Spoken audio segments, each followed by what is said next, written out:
Hi, I'm Wayne from Brody Bicycles. Today I just want to talk a little bit about two of our adventure gravel touring bikes. This is the Elan Vital and this is the Megatour. They have slightly different takes on how you want to get places. So what makes a touring bike, first of all, is that they tend to be a little bit longer wheelbase, and they also have the ability to carry a lot of stuff. So they've got a lot of attachment points where you can attach, frame bags and attach racks for panniers. Even front mounts for, cargo cage bags, handlebar bags, all that kind of stuff. But these two bikes take a different approach. Obviously, this one's a flat bar bike, and this one has its origins from mountain biking. So this one resembles a mountain bike. It has a mountain bike style frame, which means a super low standover, and and the sit-up design where you're sitting a lot more upright, and you have the standard flat handlebars. The Elan Vital has its origins in road biking, so it looks more like a traditional road bike with drop bar handlebars and drop bar shifting. So why would you choose one over the other? Well, traditionally, because this is set up as more of a road bike, it has a little bit different riding position that allow you more hand positions. So for longer distance touring, these kind of bikes can be a little bit more comfortable because you can move your hands around.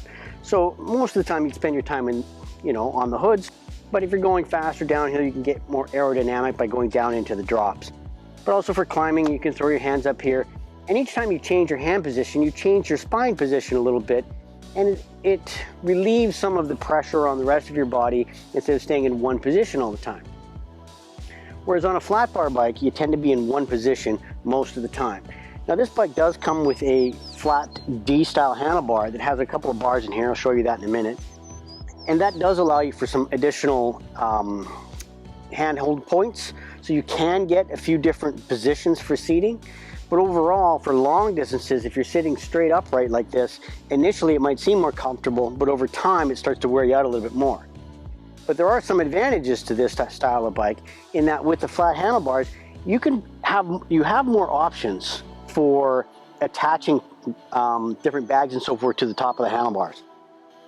The problem with the drop bar bags is you're limited in distance between the hoods. So whatever you're putting in between, you only have that much space. Whereas as you can see on this one, I've got two bags attached, one sort of on top, from Geospina, and one sitting out front from Two Wheel Gear, and I can just kind of hang them off of each other, and I'm not really limited to that. Also, by being able to put the bags up on top, you can generally get more clearance off of your front tire. Whereas this one, the more stuff you put in, the closer you're going to get to your tires, so you just have to be a little bit more careful. Also, gearing range. On a traditional mountain bike, you have a wider range of gearing. So you can see on the back, it's got a very big sprocket on there. So that allows for very technical climbing, very steep climbing. And if you've got a full load on there that weighs a lot, it'll handle those steep inclines maybe a little bit better than this. But the advantage of this is that your spacing between the gears is tighter. So because it's that road, originating from the road, having that tighter spacing of your gears allows you to keep a more consistent cadence. So if you're going long distances on a flat road, gravel road, whatever, you can kind of keep the same pace. Whereas this time, on this bike, every time you change gears, there'll be a little bit more of a gap between them. So your cadence or your so-called RPM of how you want to pedal might not be as consistent with this. At the same time though, with this, I would suggest this bike's a little bit more comfortable doing more technical, tight, twisty, single track terrain than this. Obviously you can do that with that, but you might need to be a bit more of a skilled rider. But also, not everyone is comfortable with this kind of shifting. So, this type of shifting, the shifting is built into the hoods, and so you just shift up or down using your brake levers, whereas the Megatour has a bit more traditional, thumb and forefinger shifting that comes on most mountain bikes these days.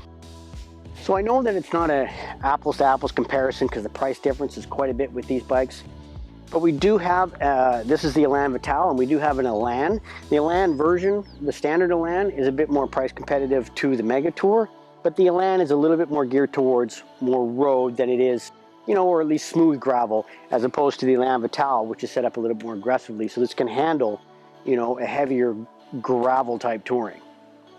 Either way, I think you'll be happy with either one of these. It just comes down to personal preference as to what style you prefer. And while we're here, let me show you the new bags from Velo. So Elan Velo has a unique system called AVS, which is built into front and rear rack. So it's a proprietary system that allows for quick release on all your bags. So you can take your luggage on and off, as simple as that. This particular system has a top bag, but also on the bottom bag, the panniers, same thing. Extremely easy to get on and off your bicycle. So if you want to move them around,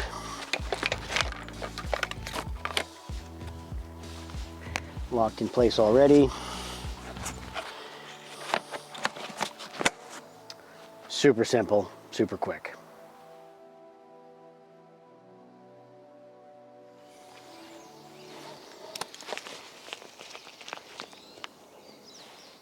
Who packed this? What is this? Why is there no food in here? We're gonna starve to death.